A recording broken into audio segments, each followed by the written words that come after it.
mayambu ahan maktada warina chonggi maikidiki ikok non taram noksari ngasisu aikoina miyamgi damakta puruga laksari aikoina thajarakpa warida mahigi purit warigi nipal suba tangka ngasi kitangaksidana warisina amukari kamdoriba habado mayam punamakna wari asi punna taminarasi tabirasi mahigi puritki nipal suba tangka ngarang taka adugi losilamdai mate kharada nanaw kukungna ai soikibani haduna maibadu manak tamna chalai aduga man haramki ai sinangi yeknabani nangna tawning bator u habagi wa se haramlaga mahakti sanfam tamna chankirami matam asida khakta maibsina khangmangamki ngasai makai mana yamna wana honarabasu magi mahibu irai laina ngangthoklibase masigi nupa macha asinani habase mana khangki aduga ngarangi ahingi matamda thokiba akiba phanglaba thodok kaya asibasu nanaw kukungna loina ngangthokibani kankibani habase mana khangmangamki maibse yamna ngakna muni jinghoy kungkung asomna sanaba hokre sanaroi atai sanaba hokre maibsiga manakta makhoi gi timmadugi miyo singching silai aduga makhoisu makhoina ngamnanaba kananaba haduna wari yam sab hoki maibse asawba yamna henbadagi mahakisu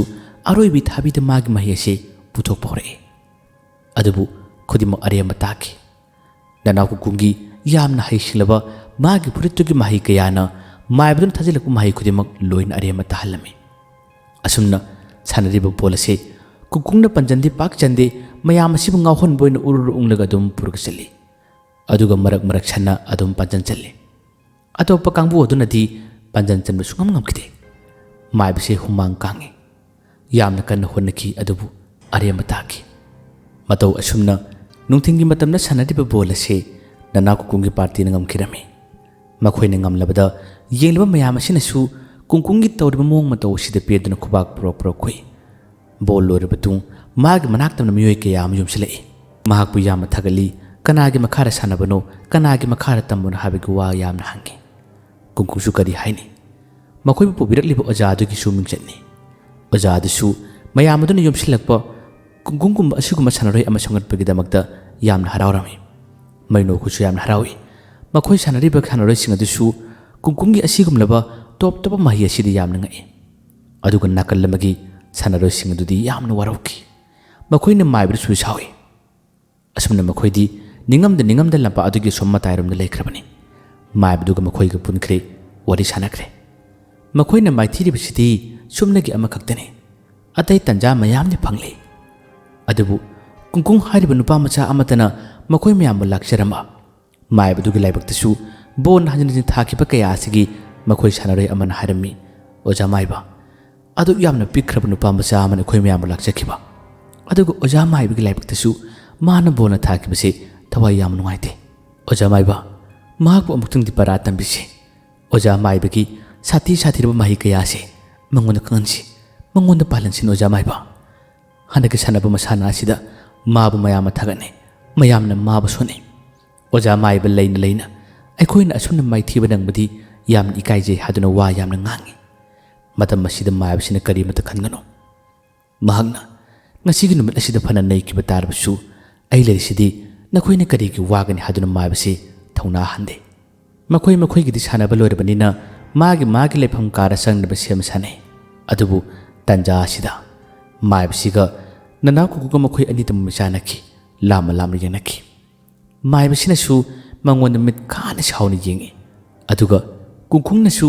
mana yelakum yenga sida lakna ba karem nabagi mong da manam yengkirami asumna changnakre atopa gidi bol sana hori makhoi ki ka manung yorabada kungkung budi magi oja amadi sanaroi ateni yama thagalle nahak yawbagi aikoina handaki bolase asuk chawna mai pa ngamani nahak budi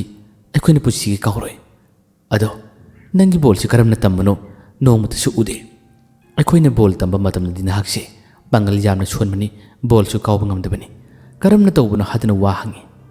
kungkung mi kup asida kari khumni kari mata khumne oja aduna su yama thagalle nahak awang mathakta aina poikani ngasi phawraba sanaroi kaya se nangdona yobo mati yaude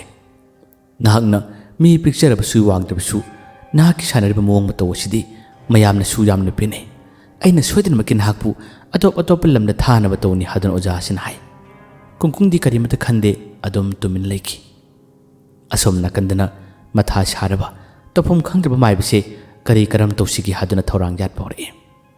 ꯀꯨꯡꯀꯨꯡꯒꯤ ꯃꯊꯛꯇ ꯃꯥꯅ ꯂꯥꯟꯗꯥꯕ ꯃꯥꯅ ꯃꯥꯏꯊꯤꯕ ꯄꯤꯅꯕ ꯍꯣꯠꯅꯕꯗꯤ ꯑꯍꯥꯟꯕꯗ ꯈꯔ ꯋꯥꯒꯗꯕꯅꯤꯅ ꯀꯔꯤ ꯀꯔꯝ ꯇꯧꯁꯤꯒꯦ ꯍꯥꯏꯕꯒꯤ ꯊꯧꯔꯥꯡ ꯑꯃ ꯍꯧꯔꯛꯏ ꯊꯧꯔꯥꯡ ꯑꯁꯤ ꯑꯇꯩ ꯑꯃꯠꯇ ꯅꯠꯇꯦ ꯊꯥꯏꯅꯒꯤ ꯑꯍꯜꯁꯤꯡꯅ ꯍꯥꯏꯅꯕ ꯄꯥꯎꯔꯧ ꯑꯃ ꯂꯩꯕꯗꯨꯅꯤ ꯊꯤꯡꯉꯦꯟꯅ ꯇꯥꯏꯅꯕ ꯉꯝꯗ꯭ꯔꯒ ꯅꯥꯁꯤ ꯈꯣꯡꯅ ꯇꯥꯏꯅꯩ ꯍꯥꯏꯕꯗꯣ ꯀꯨꯡꯀꯨꯡꯗ ꯂꯥꯟꯗꯥꯕꯗꯤ ꯉꯝꯗ꯭ꯔꯒ ꯈꯔ ꯄꯥꯡꯒꯜ ꯁꯣꯟꯕ ꯀꯔꯤꯃꯠꯇ ꯇꯧꯕ ꯉꯝꯃꯣꯏꯗꯕꯁꯤꯡꯁꯤꯗ ꯑꯣꯏꯅ ꯃꯥꯏꯕꯁꯤꯅ ꯂꯥꯟꯗꯥꯅꯕ ꯁꯦꯝ ꯁꯥꯈ꯭ꯔꯦ ꯃꯁꯤꯅꯤ ꯃꯥꯒꯤ ꯂꯥꯂꯣꯡ ꯍꯥꯏꯕꯕꯨ ꯀꯨꯡꯀꯨꯡꯗꯤ ꯑꯇꯣꯞꯄ ꯂꯥꯛꯂꯤꯕ ꯁꯥꯟꯅꯔꯣꯏꯁꯤꯡꯅ ꯃꯥꯒꯤ ꯃꯑꯣꯡ ꯃꯇꯧ ꯑꯁꯤꯕꯨ ꯌꯦꯡꯅꯤꯡꯕꯗꯒꯤ ꯀꯥꯗ ꯉꯥꯏꯍꯥꯛꯇꯪ ꯄꯣꯊꯥꯕ ꯇꯥꯔꯕꯁꯨ ꯑꯇꯣꯞꯄ ꯉꯁꯤ ꯁꯥꯟꯅꯗꯕ ꯁꯥꯟꯅꯔꯣꯏꯁꯤꯡ ꯂꯥꯛꯏ ꯑꯗꯨꯒ ꯃꯥꯒ ꯋꯥꯔꯤ ꯁꯥꯅꯕ ꯑꯁꯣꯝ ꯃꯇꯥꯏ ꯑꯃꯗ ꯀꯧꯊꯣꯛꯂꯒ ꯃꯥꯒꯤ ꯕꯣꯜ ꯀꯥꯎꯕꯒꯤ ꯃꯑꯣꯡ ꯃꯇꯧ ꯆꯦꯟꯕꯒꯤ ꯃꯑꯣꯡ ꯃꯇꯧꯁꯤꯡ ꯑꯁꯤ ꯍꯪꯅꯕ ꯑꯣꯖꯥꯁꯤꯡꯁꯨ ꯌꯥꯎꯅ ꯑꯗꯨꯝ ꯀꯧꯊꯣꯛꯈꯤ ꯀꯨꯡꯀꯨꯡ ꯉꯥꯏꯍꯥꯛꯇꯪꯁꯨ ꯃꯈꯣꯏꯒꯤ ꯃꯅꯥꯛꯇꯝꯅ ꯊꯣꯛꯈꯤ ꯑꯁꯣꯝꯗꯅ ꯉꯁꯥꯏ ꯃꯈꯩ ꯁꯥꯟꯅꯕꯗ ꯋꯥꯔꯨꯕ ꯀꯨꯡꯀꯨꯡꯈꯣꯏꯒꯤ ꯃꯃꯥꯟꯅꯕꯁꯤꯡ ꯑꯇꯩꯗꯤ ꯄꯨꯟꯅ ꯀꯥ ꯑꯗꯨꯒꯤ ꯃꯅꯨꯡꯗ ꯂꯩꯍꯧꯕ ꯃꯇꯝꯅꯤ ꯃꯇꯝ ꯑꯁꯤ ꯈꯔ ꯃꯝꯁꯤꯜꯂꯛꯄ ꯃꯇꯝ ꯍꯥꯏꯕꯗꯨ ꯑꯣꯏꯒꯗꯣꯔꯦ ꯑꯁꯣꯝꯗ ꯂꯝꯄꯥꯛꯇ ꯕꯣꯜ ꯁꯥꯟꯅꯔꯤꯕꯁꯤꯁꯨ ꯉꯁꯤ ꯅꯨꯡꯊꯤꯡꯒꯤ ꯑꯣꯏꯅ ꯑꯔꯣꯏꯕꯒꯤ ꯄ꯭ꯂꯦꯅꯤ ꯂꯣꯏꯁꯤꯜꯂꯛꯀꯗꯕꯁꯨ ꯈꯔꯗ ꯉꯥꯏꯔꯦ ꯌꯥꯝꯅ ꯀꯟꯅ ꯃꯝꯁꯤꯜꯂꯛꯄꯗꯤ ꯑꯣꯏꯗ꯭ꯔꯤ ꯅꯨꯃꯤꯠꯇ ꯂꯩꯊꯈ꯭ꯔꯕꯅꯤ ꯃꯝꯒꯗꯕ ꯈꯖꯤꯛꯇ ꯉꯥꯏꯔꯕꯅꯤ ꯀꯨꯡꯀꯨꯡꯅ ꯊꯣꯔꯛꯈꯤꯕ ꯑꯇꯣꯞꯄ ꯁꯥꯟꯅꯔꯣꯏ ꯈꯔꯒ ꯋꯥꯔꯤ ꯁꯥꯗꯨꯅ ꯂꯝꯄꯥꯛ ꯃꯁꯤ ꯃꯇꯥꯏ ꯑꯃꯗ ꯂꯩꯈꯤꯕꯁꯦ ꯃꯥꯏꯕꯁꯤꯅ ꯈꯪꯂꯝꯃꯤ ꯃꯥꯅ ꯎꯔꯝꯃꯤ ꯃꯁꯤ ꯎꯈꯤꯕꯗꯒꯤ ꯈꯨꯗꯣꯡꯆꯥꯕ ꯇꯟꯖꯥ ꯑꯃ ꯐꯪꯂꯦ ꯈꯟꯗꯨꯅ ꯃꯍꯥꯛ ꯆꯠꯂꯛꯏ ꯃꯥꯒꯤ ꯁꯥꯟꯅꯔꯣꯏꯁꯤꯡ ꯑꯁꯤꯗ ꯃꯥꯏꯕꯁꯤꯅ ꯋꯥ ꯍꯥꯏꯔꯝꯃꯤ ꯀꯥꯁꯦ ꯊꯣꯡ ꯂꯣꯟꯁꯤꯜꯂꯣ ꯑꯗꯨꯒ ꯅꯈꯣꯏ ꯑꯃꯅꯤꯅ ꯇꯨ ꯑꯁꯣꯝ ꯃꯇꯥꯏꯗ ꯂꯩꯔꯤꯕ ꯅꯨꯄꯥ ꯃꯆꯥꯗꯣ ꯃꯥꯁꯤ ꯀꯗꯣꯝ ꯆꯠꯈꯤꯕꯅꯣ ꯀꯗꯥꯏꯗ ꯂꯩꯕꯅꯣ ꯍꯥꯏꯕꯗꯣ ꯈꯔ ꯁꯦꯟꯅꯧ ꯁꯥꯟꯅꯔꯤꯕ ꯕꯣꯜ ꯑꯁꯤ ꯉꯁꯤꯒꯤꯗꯤ ꯑꯔꯣꯏꯕꯅꯤ ꯑꯩ ꯀꯔꯤꯒꯨꯝꯕ ꯈꯔ ꯇꯧꯒꯦ ꯑꯩ ꯃꯅꯨꯡꯗ ꯊꯕꯛ ꯈꯔ ꯄꯥꯡꯊꯣꯛꯀꯦ ꯃꯤꯅ ꯎꯍꯟꯕ ꯌꯥꯗꯦ ꯈꯪꯍꯟꯕ ꯌꯥꯗꯦ ꯃꯥꯅ ꯍꯥꯏꯔꯛꯄꯒꯤ ꯃꯇꯨꯡ ꯏꯟꯅ ꯃꯈꯣꯏ ꯈꯔ ꯀꯥ ꯑꯁꯤ ꯊꯣꯡ ꯂꯣꯟꯁꯤꯟꯈ꯭ꯔꯦ ꯃꯈꯣꯏ ꯑꯃꯅꯤꯅ ꯃꯄꯥꯟꯗ ꯂꯦꯞꯇꯨꯅ ꯅꯥꯎꯀꯨꯡ ꯑꯁꯤ ꯀꯗꯣꯝꯗ ꯆꯠꯄꯅꯣ ꯀꯗꯥꯏꯗ ꯂꯩꯕꯅꯣ ꯍꯥꯏꯗꯨꯅ ꯁꯦꯟꯅꯕ ꯍꯧꯈ꯭ꯔꯦ ꯃꯁꯤꯗꯒꯤ ꯃꯥꯏꯕꯁꯦ ꯃꯥꯒꯤ ꯀꯜꯂꯕ ꯃꯍꯩ ꯄꯨꯊꯣꯛꯄ ꯍꯧꯔꯛꯂꯦ ꯊꯥꯗꯣꯛꯄ ꯍꯧꯔꯛꯂꯦ ꯀꯨꯡꯀꯨꯡꯕꯨ ꯃꯥꯏꯊꯤꯕ ꯄꯤꯅꯕ ꯃꯥꯒꯤ ꯃꯊꯛꯇ ꯂꯥꯟꯗꯥꯅꯕꯅꯤ ꯃꯥꯅ ꯇꯧꯔꯤꯕꯁꯦ ꯑꯁꯣꯝꯗꯁꯨ ꯃꯩꯅꯣ ꯑꯃꯗꯤ ꯃꯥꯒꯤ ꯃꯔꯨꯞꯁꯤꯡ ꯀꯥꯁꯤꯗ ꯄꯣꯊꯥꯔꯤ ꯇꯨꯝꯅꯔꯤ ꯃꯩꯅꯣꯗꯤ ꯋꯥꯈꯤꯕꯗꯨ ꯅꯨꯃꯤꯠ ꯑꯁꯤ ꯉꯥꯏꯍꯥꯛꯇꯪ ꯎꯁꯤꯜꯂꯤ ꯃꯈꯣꯏꯒꯤ ꯑꯣꯖꯥꯁꯤꯡ ꯈꯔ ꯌꯥꯎꯔꯤꯕꯗꯨꯁꯨ ꯃꯈꯣꯏꯁꯨ ꯉꯥꯏꯍꯥꯛꯇꯪ ꯊꯣꯛꯈꯤꯕ ꯃꯇꯝꯅꯤ ꯁꯥꯟꯅꯔꯣꯏ 4-5ꯇꯅꯤ ꯀꯥ ꯑꯁꯤꯒꯤ ꯃꯅꯨꯡꯗ ꯂꯩꯍꯧꯔꯤꯕ ꯑꯇꯩ ꯈꯔ ꯑꯃꯁꯨ ꯊꯣꯛꯈꯤꯕ ꯌꯥꯎꯔꯦ ꯃꯥꯏꯕꯗꯨꯗꯤ ꯑꯁꯣꯝ ꯀꯥꯗꯒꯤ ꯃꯥꯒꯤ ꯃꯍꯩ ꯁꯣꯟꯕ ꯍꯧꯈ꯭ꯔꯦ ꯊꯥꯔꯛꯄ ꯍꯧꯈ꯭ꯔꯦ ꯃꯥꯅ ꯐꯖꯅ ꯁꯣꯜꯂꯤ ꯐꯖꯅ ꯌꯥꯊꯪ ꯇꯧꯊꯔꯛꯏ ꯀꯥ ꯑꯗꯨꯒꯤ ꯃꯅꯨꯡꯗ ꯂꯩꯔꯤꯕ ꯃꯈꯣꯏꯁꯤꯡ ꯑꯗꯨꯒꯤ ꯃꯅꯨꯡꯗ ꯅꯍꯥꯛꯄꯨ ꯎꯕ ꯉꯝꯕ ꯇꯥꯏꯕꯪ ꯃꯤ ꯑꯃ ꯌꯥꯎꯒꯅꯤ ꯃꯍꯥꯛꯇꯣ ꯉꯁꯤ ꯂꯥꯏꯕꯛ ꯊꯤꯕ ꯅꯨꯃꯤꯠ ꯑꯣꯏꯍꯟꯒꯗꯕꯅꯤ ꯅꯍꯥꯛꯀꯤ ꯃꯍꯩꯅ ꯃꯥꯕꯨ ꯊꯃꯥꯏꯗꯨꯅ ꯄꯨꯈꯣ ꯄꯨꯔꯒ ꯆꯠꯈꯣ ꯍꯥꯏꯗꯨꯅ ꯌꯥꯊꯪ ꯇꯧꯊꯔꯛꯄꯅꯤ ꯍꯥꯏꯕꯒ ꯇꯧꯕꯒ ꯌꯥꯊꯪ ꯑꯗꯨ ꯇꯧꯊꯈꯤꯕꯗꯒꯤ ꯑꯗꯨꯝ ꯂꯥꯛꯂꯦ ꯂꯝꯄꯥꯛꯇꯨꯗ ꯕꯣꯜ ꯌꯦꯡꯕ ꯂꯥꯛꯄ ꯃꯤ ꯑꯃꯅ ꯀꯔꯤꯁꯨ ꯎꯕ ꯉꯝꯗꯦ ꯀꯨꯡꯀꯨꯡꯗꯤ ꯑꯁꯣꯝꯗ ꯂꯥꯞꯅ ꯂꯩꯕꯅꯤꯅ ꯃꯥꯅꯗꯤ ꯀꯔꯝꯅ ꯎꯔꯨꯅꯤ ꯀꯔꯝꯅꯗꯤ ꯈꯪꯒꯅꯤ ꯀꯥ ꯑꯗꯨꯒꯤ ꯃꯅꯥꯛꯇ ꯑꯃ ꯂꯥꯛꯂꯦ ꯃꯇꯝ ꯑꯁꯤꯗꯤ ꯃꯝꯗ꯭ꯔꯤꯕꯅꯤꯅ ꯀꯥ ꯑꯁꯤ ꯊꯣꯡ ꯂꯣꯟꯁꯤꯟꯗꯦ ꯊꯣꯡ ꯍꯥꯡꯗꯣꯛꯂꯒ ꯂꯩꯔꯤ ꯃꯩꯅꯣꯗꯤ ꯃꯃꯤꯠ ꯎꯏꯗꯨꯅ ꯇꯨꯝꯈ꯭ꯔꯦ ꯃꯈꯣꯏ 2-3ꯁꯨ ꯇꯨꯝꯂꯝꯃꯅꯤ ꯑꯗꯨꯕꯨ ꯃꯃꯤꯠ ꯄꯥꯡꯗꯨꯅ ꯑꯗꯨꯝ ꯋꯥꯔꯤ ꯁꯥꯟꯅꯕꯁꯨ ꯑꯃꯅꯤ ꯌꯥꯎꯔꯤ ꯃꯁꯤꯒꯤ ꯇꯥꯟꯖꯥ ꯑꯁꯤꯗꯅꯤ ꯊꯣꯡꯖꯤꯟ ꯃꯌꯥ ꯇꯝꯃ ꯂꯥꯛꯂꯔꯦ ꯑꯗꯨꯒ ꯊꯣꯡꯖꯤꯟ ꯃꯌꯥ ꯑꯁꯤꯗ ꯂꯦꯞꯇꯨꯅ ꯃꯈꯣꯏꯁꯤꯡ ꯑꯁꯤꯕꯨ ꯑꯗꯨꯝ ꯌꯦꯡꯉꯤ ꯑꯃꯨꯛ ꯆꯠꯊꯣꯛꯈꯤ ꯑꯃꯨꯛ ꯆꯠꯂꯛꯏ ꯑꯃꯨꯛ ꯆꯠꯊꯣꯛꯈꯤ ꯑꯃꯨꯛ ꯆꯠꯂꯛꯏ ꯑꯗꯨꯝ ꯇꯧꯔꯤ ꯑꯁꯨꯝꯅ ꯌꯥꯝꯅ ꯇꯣꯏꯅ ꯇꯧꯔꯛꯄꯗꯗꯤ ꯇꯨꯝꯂꯝꯗꯕ ꯁꯥꯟꯅꯔꯣꯏ ꯑꯃꯈꯛ ꯌꯥꯎꯔꯝꯃꯤ ꯃꯍꯥꯛꯁꯤ ꯑꯗꯨꯝ ꯃꯃꯥꯟꯅꯕ ꯑꯃꯗ ꯋꯥꯔꯤ ꯁꯥꯔꯝꯕꯗꯒꯤ ꯃꯥꯒꯤ ꯃꯥꯏꯊꯣꯡ ꯑꯁꯤ ꯐꯠ ꯑꯣꯟꯊꯣꯔꯛꯏ ꯑꯣꯟꯊꯣꯔꯛꯄ ꯃꯇꯝ ꯑꯁꯤꯗ ꯊꯣꯡꯖꯤꯟ ꯃꯄꯥꯟꯗ ꯍꯥꯏꯐꯦꯠꯇꯪ ꯂꯦꯞꯂꯝꯂꯒ ꯀꯔꯤꯒꯨꯝꯕ ꯁꯛꯇꯝ ꯑꯃꯈꯛ ꯍꯥꯏꯖꯤꯟꯈꯤꯕꯁꯤ ꯃꯥꯅ ꯎꯔꯝꯃꯤ ꯀꯅꯥꯅꯣꯅꯦ ꯍꯥꯏꯗꯨꯅ ꯃꯥꯒꯤ ꯃꯤꯠ ꯑꯁꯤ ꯀꯨꯞꯇꯕ ꯃꯈꯩ ꯊꯣꯡꯖꯤꯜ ꯑꯗꯨꯝ ꯌꯦꯡꯊꯣꯔꯛꯏ ꯋꯥꯔꯤ ꯁꯥꯔꯝꯁꯨ ꯆꯞ ꯂꯦꯞꯄꯤ ꯃꯥꯅ ꯌꯦꯡꯊꯣꯛꯈꯤꯕꯗ ꯀꯔꯤꯃꯠꯇ ꯎꯗꯦ ꯃꯃꯥꯟꯅꯕ ꯑꯃꯗꯨ ꯃꯥꯗꯤ ꯇꯨꯝꯂꯒ ꯑꯁꯣꯝ ꯅꯥꯀꯜ ꯑꯃꯗ ꯑꯣꯟꯊꯣꯛꯂꯤꯕꯅꯤ ꯀꯩꯗꯧꯔꯦ ꯍꯥꯏꯗꯨꯅ ꯋꯥ ꯍꯪꯉꯤ ꯃꯇꯝ ꯑꯁꯤꯗ ꯀꯩꯁꯨꯝ ꯅꯠꯇꯦ ꯍꯥꯏꯗꯨꯅ ꯈꯨꯝꯃꯤ ꯃꯥꯅ ꯎꯔꯤꯕꯁꯦ ꯃꯥꯒꯤ ꯃꯤꯠꯇ ꯅꯨꯄꯤꯒꯤ ꯁꯛꯇꯝ ꯃꯥꯜꯂꯤ ꯃꯁꯤꯅ ꯀꯩꯁꯨꯝ ꯅꯠꯇꯦ ꯍꯥꯏꯕꯅꯤ ꯑꯃꯨꯛꯁꯨ ꯃꯈꯥ ꯇꯥꯅ ꯋꯥꯔꯤ ꯁꯥꯔꯔꯤ ꯃꯁꯤꯒꯤ ꯇꯟꯖꯥ ꯑꯁꯤꯗ ꯑꯃꯨꯛꯀꯁꯨ ꯊꯣꯡꯖꯤꯜ ꯑꯁꯤꯒꯤ ꯃꯄꯥ ꯂꯥꯟꯗꯨꯅ ꯁꯛꯇꯝ ꯑꯁꯤ ꯇꯞꯅ ꯆꯠꯊꯣꯛꯈꯤꯕꯁꯦ ꯑꯃꯨꯛꯁꯨ ꯃꯥꯅ ꯎꯔꯦ ꯍꯟꯗꯛꯃꯛꯇꯤ ꯁꯛꯇꯝ ꯑꯁꯤ ꯅꯨꯄꯤꯅ ꯍꯥꯏꯕ ꯈꯪꯂꯦ ꯃꯁꯝ ꯑꯁꯤ ꯏꯁꯥꯡ ꯁꯥꯡꯉꯤ ꯃꯥꯒꯤ ꯃꯤꯑꯣꯏ ꯃꯤꯇꯧ ꯐꯤꯕꯝ ꯃꯨꯔꯇꯤ ꯑꯁꯤ ꯌꯥꯝꯅ ꯐꯖꯕꯗꯨꯅ ꯇꯧꯏ ꯅꯥꯛꯆꯦꯞꯇꯒꯤ ꯎꯈꯤꯕꯅꯤ ꯃꯄꯨꯝ ꯑꯣꯏꯅ ꯎꯈꯤꯕꯗꯤ ꯅꯠꯇꯦ ꯅꯨꯄꯤꯅꯤꯅꯦ ꯍꯥꯏꯗꯨꯅ ꯃꯍꯥꯛꯁꯦ ꯕꯣꯜ ꯌꯦꯡꯕ ꯂꯥꯛꯂꯤ ꯃꯥꯜꯂꯦ asomda kana thiba laklibano habagi wakhal ma man khankhre mamanabsida nupi ma chakre nupi ma asomda chakre haduna wa hai amaduna as wana wabani bol kawrubagi as ngata bothau chai amdudi ngai khune ai mukti yenge haduna makse tapna thokiba matamni madam masida nupi ase adum mangodagi khara laptakna chatpa hore hojiki nupa ase tama thore aduga nupi asina mangoda mamu tholaga yelakpasi magi saktamasi ubadadi magi mittadi yamna phajabi nupi am saktamasi ulakle madu ubadagi haima phajaine engonda kiru yel ini haduna nupa ase magi matungda lama inaba adum thore nupi ase ahanbada chingnatana muwangamada bol sanafam adomda matai orapna tamasalami masidagi hojiki sanaroi nupa asichu magi manakta lama adum inai ngaktangi matungdadi nupi ase manaktu deliplammadagi amuk thorai aduga tamna chatpa hokre mana chakkiba matam asida nupa ase chap leptuna yengi matung insira manaka chatsira habiki mawang ama khallibani asumna tawringai chalammadagi nupi si leplare aduga mangon yeng thorai ingit oi kari oi tawraduna mabu tungil lau habiki mawang ama thorai masidagi nupa sarawre hema aibu law hairine asumna saktam masina mabu thamaiduna mabu chen mohorle nupa se mamanaba kanasu karamde kanada su pawo charamde kabrungdagi mamanaba amadubudi asita nupi ma lei habati yonugi haduna thokibani adubu nupi ki saktam lori bilai adunadi mahakpu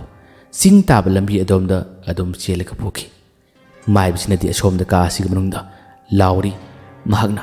laitigi murti thamle masida mana posai silangsilaga mana puudaba maigai singi ligelaga adum chakhin mong ma tawse takle mana tawba thaba khudima singase asomdadi saroi gi saktam lori bilai asina adum thamagdina phukirami mafam ase phanama lapkre chatlibdusu yambu thuna chatpanate tamna adum chakkibani masak phajarabi nupi yemega saktam sina nupa ase adum chelaka phukibase phanama lapkre singkhong yogdore matam masi khare mamsilakpadi oire mi jatpa khotpadi loina unaba matamni nupa asina su thoine henna khande nupi gi mayai ase kayada kalibani yengo magi maigai laktuna mathung inadun adum chakkibase singkhong yorare singkhong yokipa matam asida ukhong amagi marumda nupi ase ngyaktang lotkirami mana lotkibadagi nupa ase mangkrine kadamduna haduni yengi masida masadi uhandana khutta makhallaga ukhong asig marumda law haduna kausile masidagi nupa ase harawbana kaino matokirami mirak narak yengkre aduga ukhong asigi manak tamna adum chankirami adubu ukhong asigi makhong yorobadadi kari mata leramdre nupi adusu mangkre leitine haduna magi maithong ase ontholokka matamdana mathangi thagnaba u amagi marumdagi amuk nupi asina yengthori hema asomni ramle aingonda malakni singone lakna resi yengone haduna adum nupi du mana yona busangmada u amagi marumda mulum kiba amuk makiba asumna adum lapthokibasina singodi manung phanam chachinkre hojikti ngalambadu sumam habadu urakle masidagi nupa ase chingnare kaino aina lakliba lambi sidi phanam changle aduga aina magi manakte yobingam dibsu karigino aibu thamadina puriba habudura aibu laina cheliba habudura habigi wakhalama nupa chikhale asumna khallingai gi matam asida magi tung sida leblamle hek tung onthorakpada saktam ase man urame kari saktam no haipam tapung khangde yamna kiba saktam habuduni masidagi nupa ase kanna launa man sena batawi senthorokna lambi asomdadi saktam aduna thakre aduna singadugi manung lomdoina masi lauro sengkirami maya adudadi yum amada saba ko balaitabani mana lauje habadu ngai kanana tani chelebadusu magi lambi da thalakpanina manung lomdana kanna sengkre asumna dum sengkibaduna lokma palamada mahakse thunglare mamsilaklabanina lambi su mahak singaure kadomna sengani kadai da buthunglugani haba khangmanate lamasisu hana mana mamangda lakibasunnate taniklaba magi khonjelna aibu kanbiyu haduna kanna kanna kanna lauraga dum cheli tabinaba kana leite kanbinaba kana leite hojikti khongpham chakidabana lok mapandagi mahakse nantadan dum taba hadu oiki tara phawada mahakse masadu nan thoknaba chengkhalaknaba honai miyoiba kobani thawai balibani hinninglibani adubu mana hek nantadana tukibakadi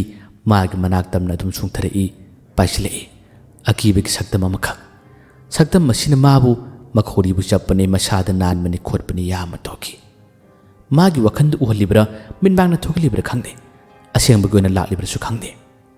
masida masagi makhori si paijaraga hekta mana law sikari haini akiba helba nupase ngihakting matungdadi wanthadana mari si chiklaga takirami masiku matanja sida maibse asom ka aduk manundagi kanna nokhalai ha mai pakle pictru pikraba taibang mi nangna aigi mayokta leiba ngamri yengo nangna kanba ngamri yengo haduna maibse harauduna kana noi masida nate aigi thabuk loidri haduna amukasu mainoga punna tuminariba makhoi myang maraktage amasu mana puna basem sai hojigi mana thadoki pasaroi ase amuk lakre singadugi lok makhadana nupa ado matom ta taraga lehobani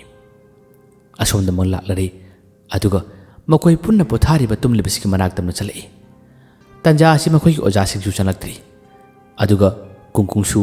atopa sanaroi sing amadi oja singa wari sari bisi khara laple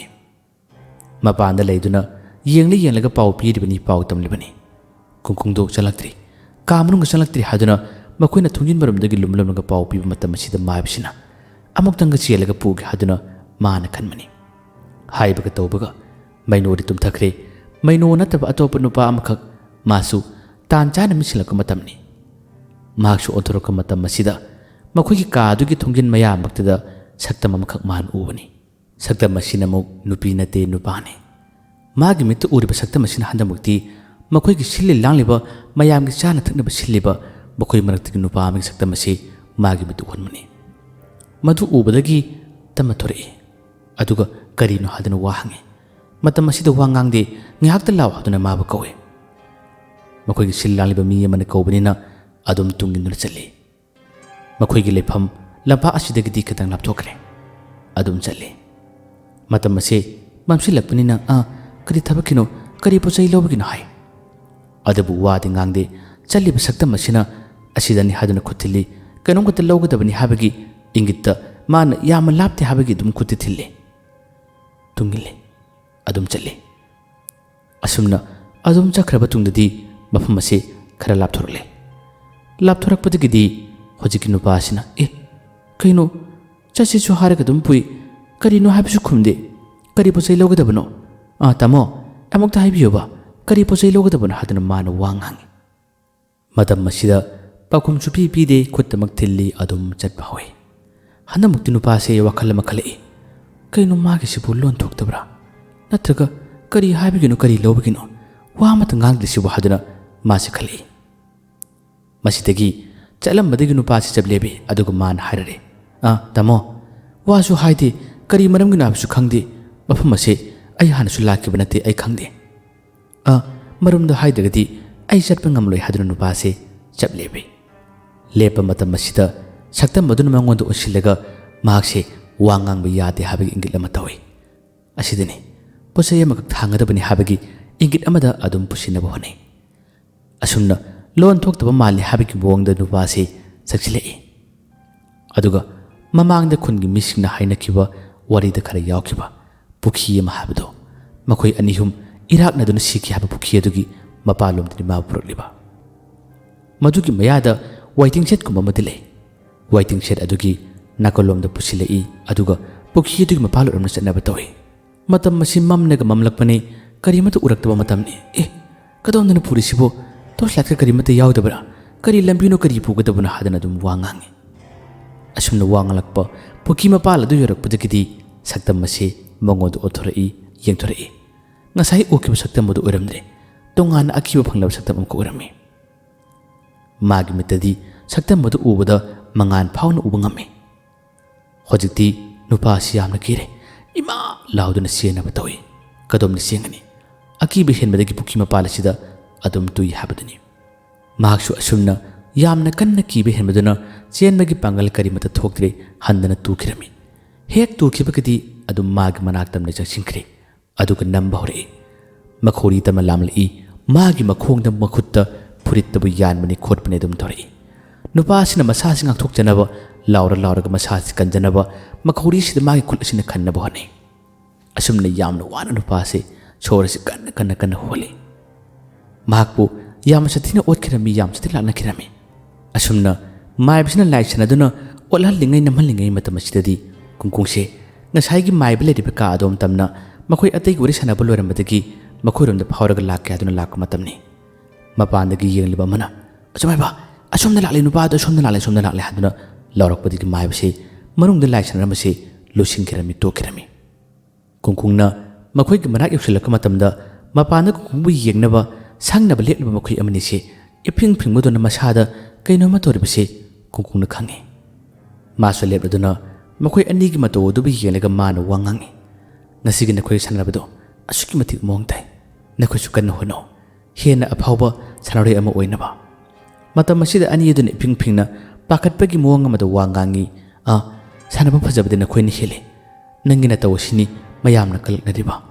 ꯅꯍꯥꯛꯀꯤ ꯈꯨꯠꯁꯥꯟꯅ ꯑꯁꯤ ꯑꯩꯈꯣꯏꯁꯨ ꯌꯥꯝꯅ ꯉꯥꯎꯖꯩ ꯍꯥꯏꯗꯨꯅ ꯋꯥ ꯉꯥꯡꯉꯤ ꯇꯟꯖꯥ ꯑꯁꯤꯗ ꯀꯨꯡꯀꯨꯡꯁꯦ ꯃꯥꯒꯤ ꯃꯁꯥꯗ ꯆꯤꯡꯅꯕ ꯈꯔ ꯐꯥꯎꯏ ꯀꯔꯤꯒꯤꯗꯃꯛ ꯐꯥꯎꯔꯤꯕ ꯃꯄꯥꯟꯗ ꯃꯈꯣꯏ ꯑꯅꯤꯇꯃꯛ ꯂꯦꯞꯂꯒ ꯃꯅꯨꯡꯗ ꯌꯥꯝꯅ ꯉꯟꯅ ꯊꯣꯡ ꯂꯣꯜꯂꯤꯁꯤꯕꯨ ꯀꯔꯤꯒꯤꯅꯣ ꯍꯥꯏꯕꯒꯤ ꯆꯤꯡꯅꯕ ꯑꯃꯗꯤ ꯅꯅꯥꯎ ꯀꯨꯡꯀꯨꯡꯒꯤ ꯃꯁꯥꯗ ꯐꯥꯎꯈꯤ ꯀꯨꯡꯀꯨꯡꯅ ꯅꯈꯣꯏꯒꯤ ꯃꯤ ꯑꯇꯩꯗꯤ ꯀꯗꯥꯏ ꯂꯩꯈ꯭ꯔꯕ ꯑꯗꯨꯒ ꯅꯕꯥꯅꯤꯅ ꯀꯔꯤꯒꯤ ꯃꯄꯥꯟꯗ ꯂꯩꯔꯤꯕ ꯀꯨꯡꯀꯨꯡꯒꯤ ꯋꯥꯗꯨ ꯍꯥꯏꯔꯛꯄꯗ ꯑꯅꯤ ꯑꯗꯨ ꯈꯨꯝꯐꯝ ꯈꯪꯗꯅ ꯂꯜꯂ ꯇꯧꯔꯒ ꯂꯩꯈꯤ ꯃꯁꯤꯅ ꯍꯦꯜꯂꯤ ꯀꯨꯡꯀꯨꯡ ꯌꯥꯝꯅ ꯁꯤꯡꯅꯈꯤꯕ ꯀꯨꯡꯀꯨꯡꯁꯦ ꯋꯥꯔꯥꯟ ꯀꯔꯤꯃꯠꯇ ꯉꯥꯡꯗꯅ ꯊꯣꯡ ꯑꯁꯤ ꯃꯥꯅ ꯗꯪ ꯊꯤꯜꯂꯤ ꯃꯇꯝ ꯑꯁꯤꯗ ꯃꯅꯨꯡꯗꯒꯤ ꯃꯤꯑꯣꯏꯁꯤꯡ ꯑꯗꯨꯅꯗꯤ ꯀꯨꯡꯀꯨꯡꯅ ꯑꯁꯨꯝꯅ ꯊꯤꯜꯂꯛꯄꯅꯤ ꯍꯥꯏꯕꯗꯤ ꯈꯪꯕ ꯅꯠꯇꯦ ꯃꯈꯣꯏꯒꯤ ꯃꯄꯥꯟꯗ ꯂꯩꯔꯤꯕ ꯃꯤꯑꯣꯏꯁꯤꯡ ꯑꯗꯨꯅ ꯊꯤꯜꯂꯤꯕꯅꯤ ꯍꯥꯏꯗꯨꯅ ꯈꯜꯂꯨꯕꯅꯤ ꯃꯁꯤꯗꯒꯤ ꯊꯣꯡ ꯑꯁꯤ ꯌꯥꯝꯅ ꯐꯤꯡꯅ ꯍꯥꯡꯗꯣꯔꯛꯈꯤ ꯍꯥꯡꯗꯣꯔꯛꯄ ꯃꯇꯝ ꯑꯁꯤꯗ ꯉꯁꯥꯏꯒꯤ ꯃꯥꯏꯕꯗꯨ ꯃꯥꯒꯤ ꯂꯥꯏ ꯁꯥꯟꯅꯔꯕꯒꯤ ꯄꯣꯠꯆꯩ ꯀꯌꯥꯁꯦ ꯑꯁꯣꯝ ꯃꯇꯥꯏ ꯑꯃꯗ ꯂꯣꯏꯁꯤꯟꯕ ꯅꯪꯗꯕꯒꯤ ꯀꯟꯅ ꯂꯣꯏꯁꯤꯟꯅꯕ ꯂꯥꯛꯅꯔꯤꯕ ꯃꯇꯥꯡꯅꯤ ꯊꯣꯡ ꯍꯦꯛ ꯍꯥꯡꯗꯣꯛꯄꯒ ꯀꯨꯡꯀꯨꯡ ꯑꯣꯏꯔꯝꯕꯁꯤꯗ ꯊꯣꯡ ꯍꯥꯡꯂꯤꯕ ꯅꯨꯄꯥꯁꯤ ꯌꯥꯝꯅ ꯉꯛꯈꯤ ꯍꯥꯏꯗꯨꯅ ꯁꯣꯜꯂꯤ ꯇꯟꯖꯥ ꯑꯁꯤꯗꯗꯤ ꯀꯨꯡꯀꯨꯡꯅꯗꯤ ꯂꯣꯏꯅ ꯎꯈ꯭ꯔꯦ ꯃꯥꯏꯕꯁꯤꯅ ꯀꯔꯤꯒꯨꯝꯕ ꯑꯔꯣꯟꯕ ꯊꯕꯛ ꯑꯃꯈꯛ ꯇꯧꯔꯝꯃꯤ ꯍꯥꯏꯕꯁꯤ ꯃꯥꯅ ꯈꯪꯈꯤ ꯃꯥꯏꯕꯗꯨꯁꯨ ꯄꯣꯠꯆꯩ ꯑꯗꯨ ꯂꯣꯏꯁꯤꯟꯅ ꯃꯥꯒꯤ ꯃꯥꯏꯊꯣꯡ ꯑꯁꯤ ꯑꯣꯟꯊꯣꯔꯛꯄꯗ ꯀꯨꯡꯀꯨꯡ ꯂꯩꯔꯝꯕꯁꯤꯗꯗꯤ ꯑꯃꯨꯛꯀꯁꯨ ꯃꯤꯆꯥꯟꯅꯔꯦ ꯀꯨꯡꯀꯨꯡꯁꯦ ꯃꯉꯣꯟꯗ ꯃꯤꯠ ꯈꯥꯅ ꯌꯦꯡꯉꯤ ꯃꯥꯏꯕꯁꯤꯅꯁꯨ ꯃꯉꯣꯟꯗ ꯃꯤꯠ ꯈꯥꯅ ꯌꯦꯡꯉꯤ ꯀꯨꯡꯀꯨꯡ ꯏꯆꯝ ꯆꯝꯕ ꯁꯥꯗꯨꯅ ꯊꯣꯡ ꯂꯣꯟꯕꯁꯤꯗ ꯑꯩꯗꯤ ꯀꯩꯗꯧꯔꯕꯅꯣꯅ ꯑꯗꯨꯝ ꯀꯧꯕꯅꯤꯗ ꯅꯈꯣꯏ ꯉꯁꯤ ꯁꯥꯟꯅꯕꯗꯣ ꯌꯥꯝꯅ ꯃꯑꯣꯡ ꯇꯥꯏ ꯑꯗꯣ ꯁꯥꯟꯅꯕꯅ ꯁꯥꯟꯅꯕꯅꯤ ꯑꯩꯈꯣꯏ ꯃꯁꯦꯟꯗꯤ ꯅꯨꯡꯁꯤꯅꯒꯗꯕꯅꯤ ꯁꯥꯎꯅꯕ ꯌꯥꯗꯦꯀꯣ ꯍꯥꯏꯗꯨꯅ ꯀꯨꯡꯀꯨꯡꯅ ꯌꯥꯝꯅ ꯆꯝꯕ ꯋꯥ ꯑꯃꯗ ꯉꯥꯡꯈꯤ ꯑꯗꯨꯕꯨ ꯃꯥꯒꯤ ꯃꯁꯥꯗꯗꯤ ꯆꯤꯡꯅꯕꯅ ꯀꯩꯅꯣꯝꯃ ꯇꯧꯈꯤ ꯋꯥꯔꯤ ꯌꯥꯝꯅ ꯁꯥꯟꯅꯈꯤꯗꯦ ꯋꯥ ꯈꯔ ꯉꯥꯡꯂꯝꯕꯒ ꯀꯨꯡꯀꯨꯡꯁꯦ ꯑꯩ ꯆꯠꯂꯒꯦ ꯍꯥꯏꯗꯨꯅ ꯇꯨꯃꯤꯟ ꯊꯣꯔꯛꯏ ꯃꯥꯅ ꯍꯦꯛ ꯆꯠꯈꯤꯕꯒ ꯃꯥꯏꯕꯁꯤꯅ ꯃꯄꯥꯟꯗ ꯂꯩꯍꯧꯔꯤꯕ ꯀꯨꯡꯀꯨꯡꯕꯨ ꯁꯪꯅꯕ ꯌꯦꯡꯂꯤꯕ ꯊꯝꯂꯤꯕ ꯑꯅꯤ ꯑꯗꯨꯕꯨ ꯉꯥꯡꯈꯤ ꯆꯩꯈꯤ ꯑꯅꯤ ꯑꯁꯤꯅꯁꯨ ꯑꯩꯈꯣꯏ ꯋꯥ ꯉꯥꯡꯕ ꯅꯪꯍꯧꯗ꯭ꯔꯦ ꯃꯥꯅ ꯊꯣꯡꯁꯤ ꯊꯤꯡꯈꯤꯕꯅꯤ ꯍꯥꯏ ꯃꯥꯏꯕꯁꯤꯅ ꯌꯥꯝꯅ ꯎꯁꯤꯠꯇ꯭ꯔꯦꯅꯦ ꯌꯥꯝꯅ ꯁꯤꯡꯅꯔꯦꯅꯦ ꯍꯥꯏꯗꯨꯅ ꯑꯃꯨꯛꯀꯁꯨ ꯁꯣꯜꯂꯤ ꯈꯪꯒꯅꯤ ꯃꯈꯣꯏ ꯀꯥ ꯑꯗꯨ ꯌꯧꯔꯕ ꯃꯇꯝꯗ ꯃꯥꯅ ꯐꯪꯒꯗꯕ ꯆꯩꯅꯥꯗꯣ ꯃꯗꯨꯅꯤ ꯑꯩꯅ ꯈꯪꯅꯤꯡꯂꯤꯕ ꯍꯥꯏꯕꯗꯨꯅ ꯃꯥꯏꯕꯁꯤ ꯑꯃꯨꯛꯀꯁꯨ ꯍꯔꯥꯎꯏ ꯂꯥꯎ ꯆꯠꯂꯛꯎ ꯂꯥꯎ ꯍꯥꯏꯗꯨꯅ ꯃꯈꯣꯏ ꯄꯨꯟꯅ ꯃꯅꯨꯡꯗ ꯊꯝꯈ꯭ꯔꯦ ꯑꯗꯨꯒ ꯊꯣꯡ ꯂꯣꯟꯁꯤꯟꯈ꯭ꯔꯦ ꯀꯨꯡꯀꯨꯡꯁꯦ ꯑꯁꯣꯝꯗ ꯌꯧꯈ꯭ꯔꯦ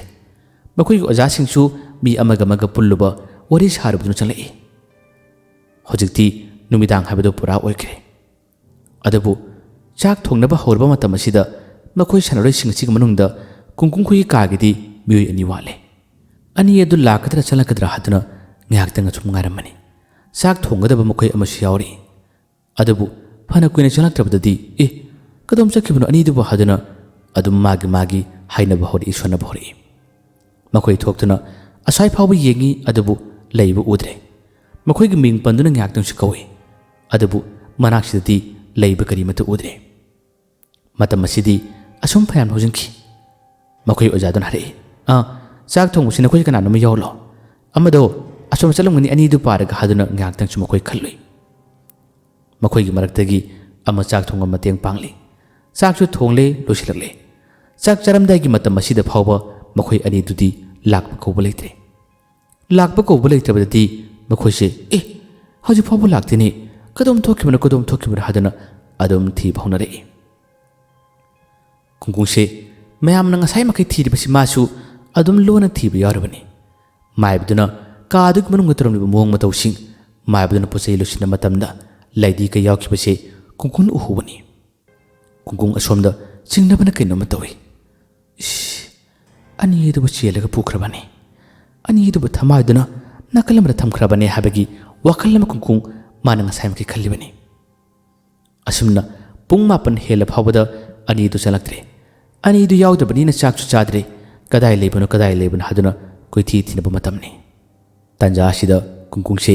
ꯌꯥꯝꯅ ꯆꯤꯡꯅꯕ ꯍꯦꯟꯕꯗꯒꯤ ꯃꯥꯏꯕꯗꯨꯅ ꯂꯩꯔꯤꯕ ꯀꯥꯗꯣ ꯇꯝꯅ ꯃꯍꯥꯛꯁꯦ ꯌꯥꯝꯅ ꯂꯣꯟꯅ ꯂꯥꯛꯈꯤ ꯑꯁꯣꯝ ꯃꯅꯤꯡꯂꯣꯝ ꯊꯪꯕꯒꯤ ꯊꯣꯡꯅꯥꯎ ꯃꯌꯥꯔꯣꯝꯗ ꯂꯥꯛꯄꯅꯤ ꯃꯇꯝ ꯑꯁꯤꯗꯁꯨ ꯃꯥꯏꯕꯁꯦ ꯀꯥꯗꯨꯒꯤ ꯃꯅꯨꯡꯗ ꯃꯥꯒꯤ ꯂꯥꯏ ꯁꯥꯟꯅꯔꯤ ꯂꯥꯏ ꯁꯥꯟꯅꯕꯅꯤꯅ ꯑꯀꯣꯏꯕꯁꯤ ꯂꯩꯌꯥꯝ ꯈꯔ ꯇꯤꯜꯂꯤ ꯍꯥꯏꯕꯗꯨꯅꯤ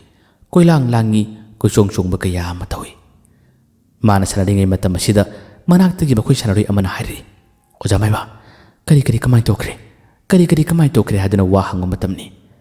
ꯃꯥꯏꯕꯁꯤꯅ ꯃꯃꯤꯠ ꯎꯁꯤꯜꯂꯒ ꯁꯥꯟꯅꯕꯗꯤ ꯂꯦꯞꯇꯦ ꯑꯗꯨꯒ ꯃꯥꯅ ꯍꯥꯏꯔꯤ ꯑꯅꯤꯗꯨ ꯐꯪꯉꯔꯣꯏ